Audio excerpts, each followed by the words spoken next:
Hello, welcome to a remote version of the Wild West. We are brought to you by Betfair Exchange, betfair.com.au. Bet smarter, not harder. Daniel, welcome. Terry, good to be here as always. How are you? Good, mate. Where are you? I'm in Carnarvon at the moment, so I'm currently stopped for lunch at the Carnarvon Harbourside Cafe. Shout out to them. Nice chicken burger, but when I asked them if they want to come on as a Wild West sponsor, they sort of gave me a bit of a blank look, so we'll be getting out of here pretty quick, I would have thought. Righto. Okay, back to the drawing board. Speaking of sponsors, We should be looking at a couple, so maybe that's a good segue to a little shout-out. Who wants to get on board? Exactly. 100%. Are you going to the Manila Sprint tomorrow? Did you even know there was Carnarvon racing on tomorrow? Yeah. No, unfortunately, I'll be just missed out on that. So, but maybe next time. That's a shame, isn't it? What do you think of the card on Saturday? We excited? I actually don't mind it, especially midweek. I thought yesterday was probably one of the quieter Belmont cards I've seen in a long time, and not a lot more, well, not much more interest at Pinjarra today. So I'm sort of, I'm chomping at the bit a little bit to have a bet, and I thought the card wasn't too bad. So what about yourself? That's good.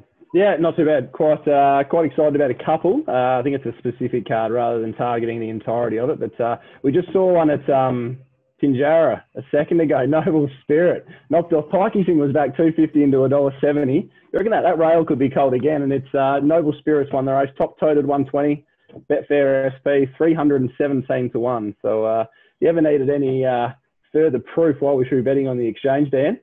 I reckon that's good enough for us. I think that's pretty good advertising. Don't need to say much more about that. Yeah, 100%. Anyway, let's get stuck into it, eh? The rail is at the 12-metre spot. How are we expecting it to play? What are your thoughts in that sense? Yeah, I think we said last week, always expect the unexpected. The last time the rail was at 12 was actually a pretty strong on-pace day where the rail was quite hot. The time before that was pretty even. So I'm in with I don't want to say a degree of confidence that it's going to be a on-pace day, but I'll say a degree of hope, and no doubt we'll get there, and it'll be absolute quicksand, and they'll be swooping down the middle of the track, because that's just what Belmont's doing at the moment. But go in with an open mind and sort of see what happens. What do you think? Yeah. I think there's been a real pattern where it's been consistently cold rail. We saw cold rail maybe 4, 5, 6 meets in a row, and then we've seen now the last 3 or 4 meets the rail's played hot. If it's just played fairly, but if not, the hot rail's actually been this place to be the last few weeks. So I reckon they've changed something the way they're either moving the rail, irrigating the track. I don't know what exactly. It's uneducated guessing, but following on from that lead, I'm with you. I'm allowing for any pre-post bets that are going to be off pace. I basically wouldn't be placing. You'd want to be placing anything late that's off pace, because you might be betting into something which is a near impossibility to win on. Yeah, no, that's with sort of my game plan. I'd really try not to have any pre-post bets that are going to settle off pace, but it's just those is when you chips in on the front runners and you get a sweepers track. That's when it can get a bit nasty. Do you have any bets? Pardon? Do you have any bets that settle off pace, mate? That's not really my go. So I'll leave those sucker bets to you. I can't really argue with that at the moment. So anyway, let's get involved. We'll have a look at the last 4 today, and I quite like one in race 2. So we'll start there, eh? Sounds good. Kick us off over the 1,000 metres. There's 3,000 metre races on the day. I don't know why there isn't a 1,200 metre race. It's a very odd programming. There's no miles. It's a very interesting setup for what they've got happening on the day. I'm pretty keen on Sir Bambo here. Simply just the best horse. The horse that goes better with that goes better ridden wider and doing a bit of work. We saw last start on a somewhat cold rail. He went okay. He went well enough to probably win this. This is how weak this race is. But his previous 2 efforts back to the 60 plus, he's run into showmanship and son of a god. Ran seconds, went deep on both occasions. Either of those runs win this. Arguably, there isn't a better 3-deep jockey than Matty Derrick at the moment. So I love the appointment of Matty Derrick.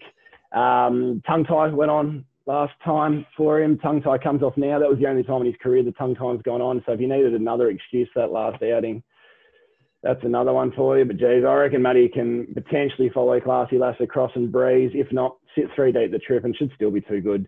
if doing so, mate. Happy to bet at $2.50 or above. Yeah. Daniel, what price did you have it? 250, did you? Well, yeah, happy to bet at 250 or above. So just the minor. The fact that it's 1,200 back to 1,000 probably saved it from being $1.80 in my book. I like a fluent campaign where they sort of have a bit of continuity. So that was probably the one aspect which probably turned me off slightly, but super keen. Just very simply the best horse in a race, Plotters. Yeah, no, fair enough. How's that? Yeah, it wasn't. Good spiel, well done, mate. Thanks, mate. I appreciate it. I needed a little pat on the back there, I think. wasn't a race that I was too keen to get involved in. Or at this stage, I always like listening to people like you and get a few other opinions. But when I had a look, I marked Sir Mambo on top, $2.70.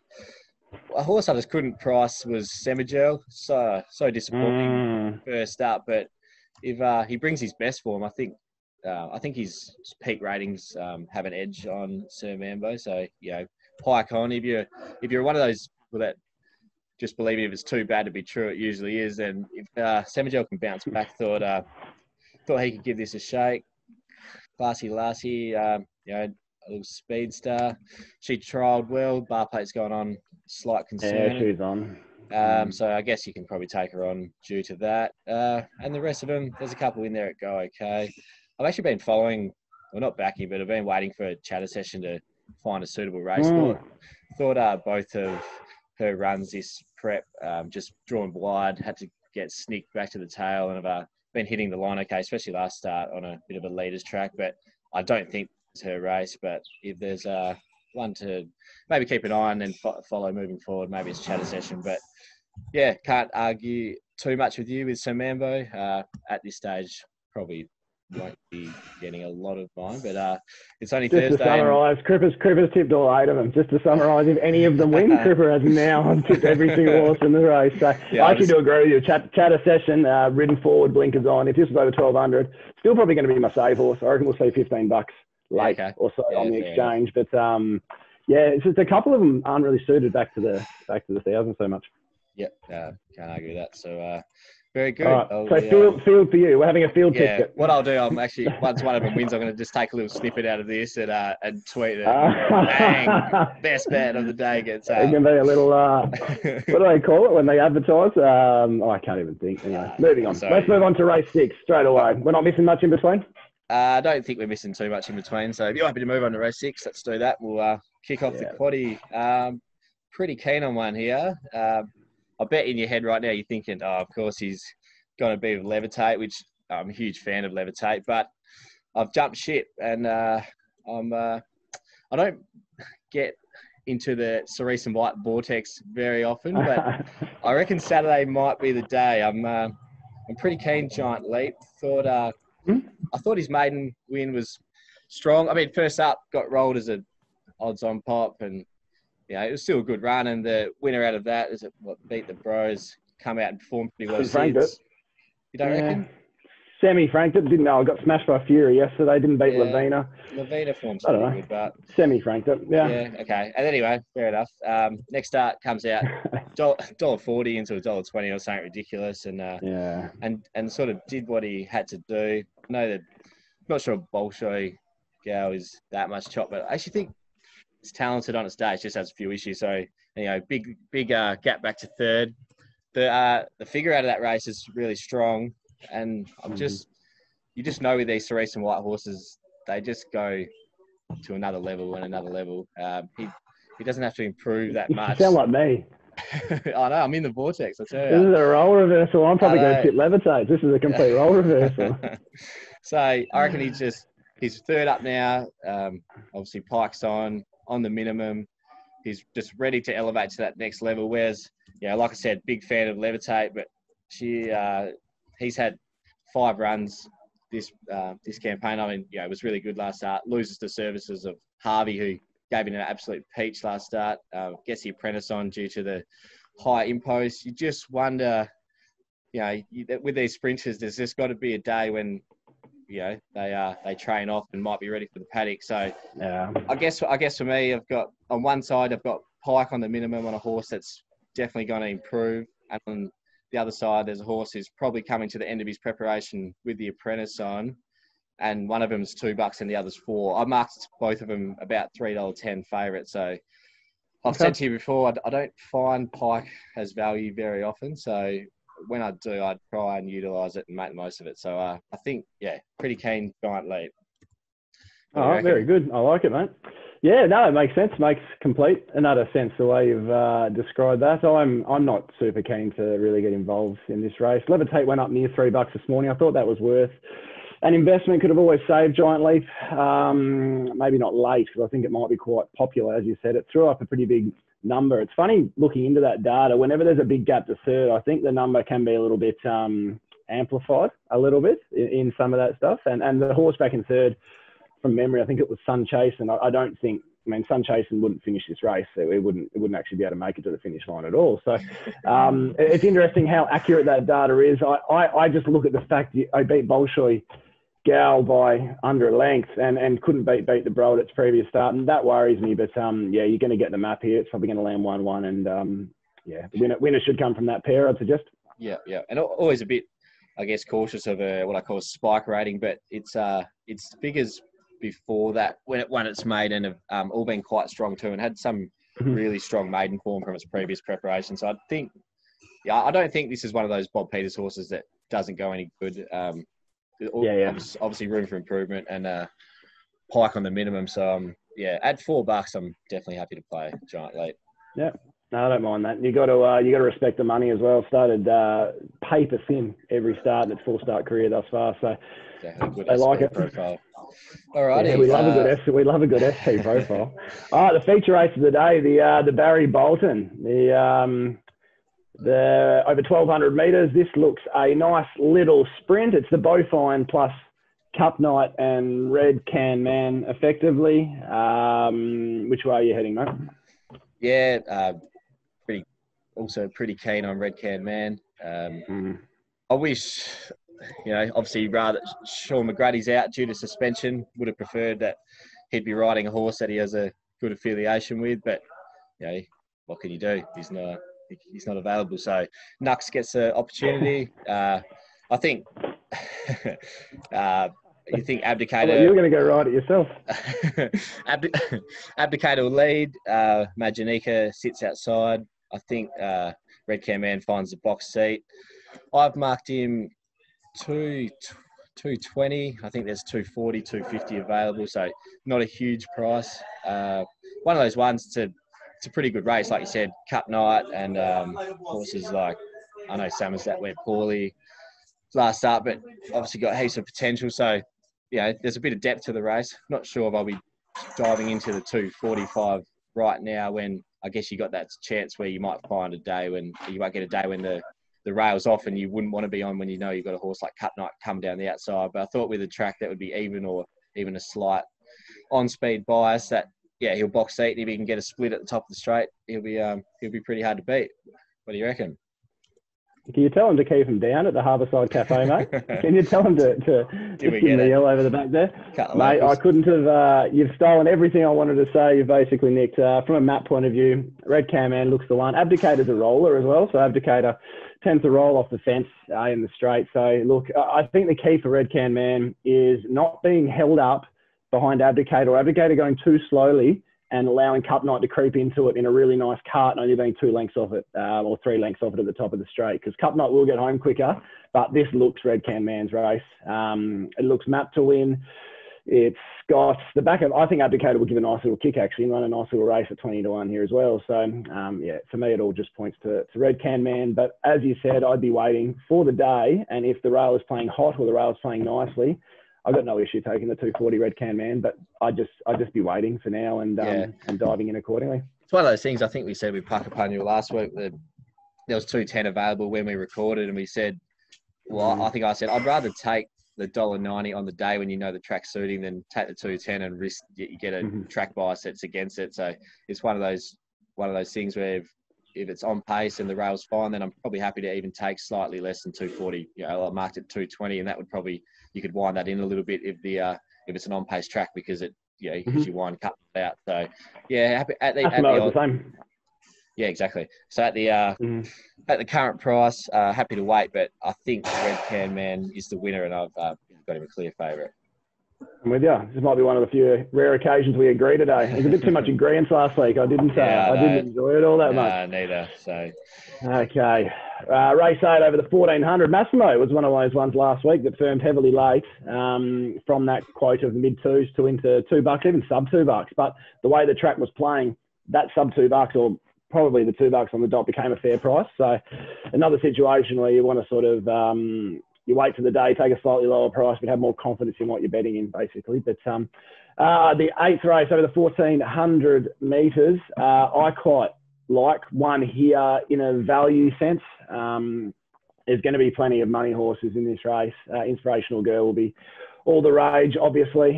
She's going to keep going through the grades. The Cerise and White runners only tend to elevate second up. This isn't a knock on her. This is just simply the fact that I think there's another horse we can back each way at nearly $4 a place, maybe place heavy type bets. I was a bit dirty with around the point. I think I messaged you flat after the race last week. How big was that? Yeah, taken on throughout. The only horse on speed to show any type of fight. So. Yeah, you're pretty stiff. I actually, when the way the track was playing, I actually didn't get too heavily involved, but did tail you just on a place only bet. I'm pretty sure if you look at it, so around the points, obviously ran fourth. The first three in first, second, third, and then fifth, sixth, seventh have all come from worse than 10th on the turn. So, it's been a big run the way it kicked again, and unfortunately couldn't hold on for us. Big runs don't pay. Big runs don't pay much, do they? No, so maybe as I'm finding out quickly. Maybe for our three listeners out there, put it in your black book for next start. Yeah, 100%. Lob it in your black book. 3 listeners. Yeah. I only thought we only had 2. Me and you. Yeah, I thought it was just us showing the folks. Anyway, I like this. I want to take Massimo on here. Massimo's a great horse, and I'm just a little bit nervous at Matty Derrick going on board. I think there's a big chance that Bo Banovich Edwards has been put on Bad Wolf to try and do what they did with Maginica last week and roll along with 51 kilos on the back. So I'm giving Bad Wolf a chance to cross Massimo. If not, I think that Bad Wolf will at least pressure Massimo into the ground. And the one I like, who I think is going to get the great run, don't know if it's got the quality to win the race. I'm expecting him to be right there at the $15.4 mark. Is Military Ruler. Was super. His first run from a year back ran. He was third to Showmanship. That was first up 1,400 metres of a 12-month break. Just beaten by Fred Dagg in a photo. Fred Dagg was a bit stiff last week. Has made that form look good every week since. Came out at his next start, ran second to Windstorm. It was 2 lengths further back to Turbo Power. You can actually get a line through Turbo Power in regards to the form with Inspirational Girl as well. I just think he's mapped to get a great run. I think we're going to get the right price. And back up to the 1,400 metres here is Cherry Ripe. So really happy being involved. And I think we're going to get the price throughout because there's going to be money Inspirational Girl. There's going to be money Massimo. There's going to be money Serenity Bay. So I think you're going to see healthy teams and healthy $4.50 the place throughout. Yeah, no, somewhat agree with you. Inspirational Girl is a horse where I really want to find her every start because I think she goes really good. Obviously, she's 5 from 6, but I can just never get her as short as what the market has her. I think she's gone up 230. I've got her 250, but I was pushing to find her, so that 250 is probably even a little bit thin. She's probably a $2.80 to $3 chance, but sometimes you just want to jump on the Cerise and White Vortex. But yeah, completely agree. Keen to take on Massimo. I think what price is he at the moment? Low threes. We're talking Inspirational Girl is 230. I marked her 270. Massimo is 340. I marked him 450. I marked him 450, but so I wasn't going to play, I think, regardless. And Military Ruler, I've marked $6.80. So that's why the $13, $14 is an easy sort of each way decision. Yeah. No, I also have Massimo $4.50. Keen to take on Military Ruler, third pick. Had him $9. So can't argue with you there. I think just one of those things. If you were to play. I just want to argue at some point, mate. I'm getting sick of agreeing. Well, I want to really take each other on. We have to wait till we're back in person together, I think. See if we come to blows, mate. I was looking at my market then, and I was hoping that you were going to say something that you're keen to play that was right down the bottom, so I could just tell you no. But I can't make something up just to argue. But yeah, Military Rule, third pick for me. If you look at, he's got the 3 races he's last contested in have been won by Windstorm ×2 and Showmanship. So the form there's pretty good. Maps well. Yeah, if I was playing, I'd definitely be playing on a place-heavy basis. Again, like we were talking about last week, did you say it was $4 a place, was there? Or close to? Yeah, 3, just shy of. Yeah, that's Just in a 380%. That's a 380% market too. Yeah. So yeah, you might see $4 on the day. It's one of those things. If you back a $4 winner, you're absolutely stoked. So there's no you cock a hoop, I believe, from as I said last week. So there's no qualms with backing a $4 winner, whether it's to run top 1 or top 3. Yeah. Other than that, he'll be there at the finish. Mitch is flying as well. He is. He's going. He's going really well. So unless you got anything more to say on that race, I might actually use Mitch's flying to lead onto the last. All right. What do we? Oh, really? You were double the pro man. I was hoping that you were going to give me a bit of confidence on this one, but I just thought it's a tough race. I've marked the race $5 a field, but if you let me. I reckon we might be in. Yeah, we might be near alignment here. I just recorded the podcast, the 1-1 podcast with DJ Ryan beforehand, and I said the only horse that's above my market, above my quote at the moment, is Double the Pro, who I've marked $9. Jesus.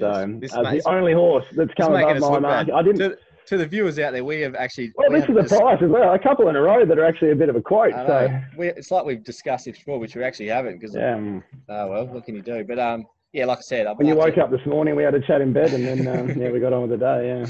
Yeah. Oh, Jesus.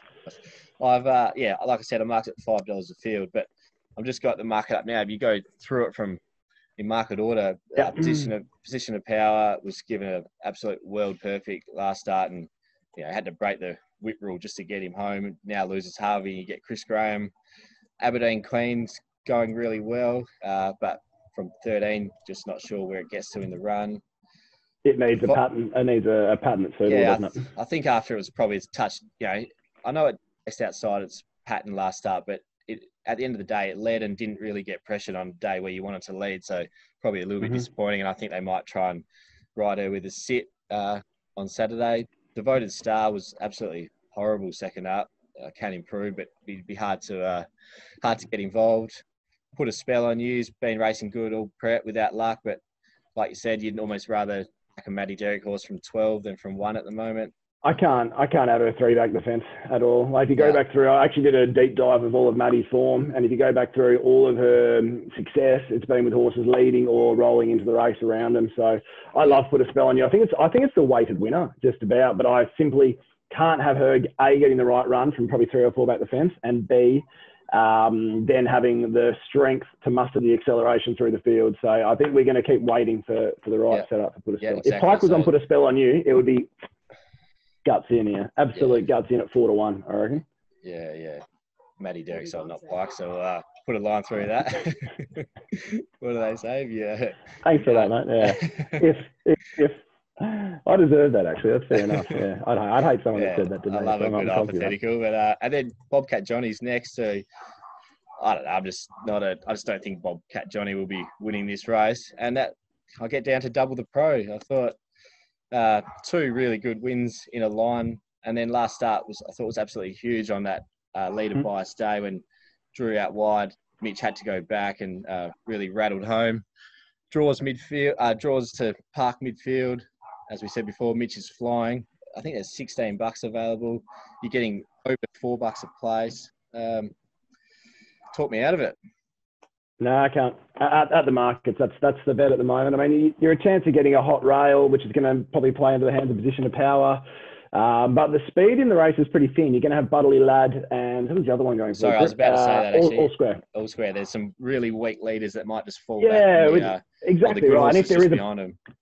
Yeah, if there is a pattern of the day as well, the jockeys overreact to it as well, and then they can come into it. So Luke Fernie's meeting us for we're heading out to the races on Saturday. Luke Fernie's meeting us for a beer after the last. So wouldn't that be a fitting little?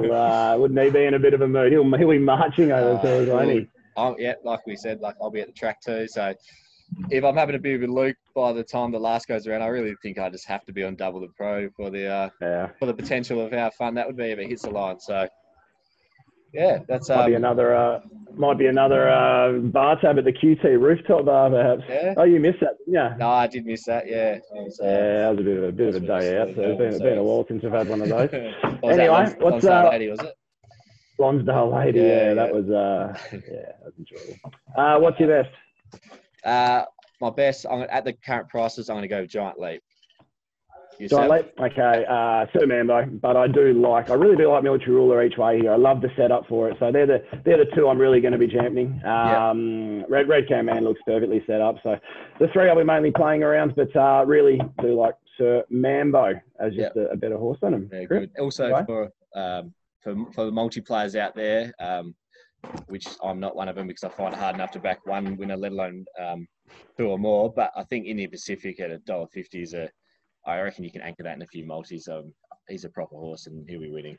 Disagree? Yeah, I don't disagree, but I don't know if I want to be anchoring the $1.50 about a horse that's 1,200 back to 1,000. Is going to have to breeze outside Tranquilla Sunrise, and Cryptic Love might just be too off it. I think, don't get me wrong, I think Indian Pacific will win, but I'm not a big anchoring $1.50 man, so I don't know. No, I thought his run last start when getting taken on by Arafura. They shouldn't stick on like how he did. And I think whether he sits in the breeze, whether he sits deep, it's only half a turn for that 1,000. So I think he'll be up on speed and he'll be winning.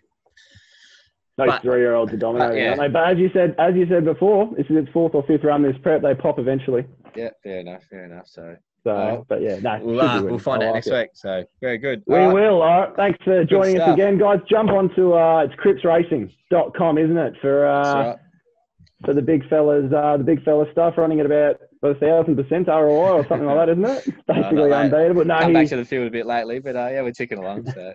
He's a sniper. I don't think there's a sharper judge. I've handed over the mantle to Mr. Cripps over here. So get on board. It's a tremendous service. If you want to hear a longer, more, deeper, longer-winded version of me carrying on with BJ Ryan, jump onto the 1-1 podcast, available on all podcast stores as well. Otherwise, you'll get this on the hub. And remember, as always, gamble responsibly. Once again, thanks to Betfair, and thanks a lot, guys. See you next week.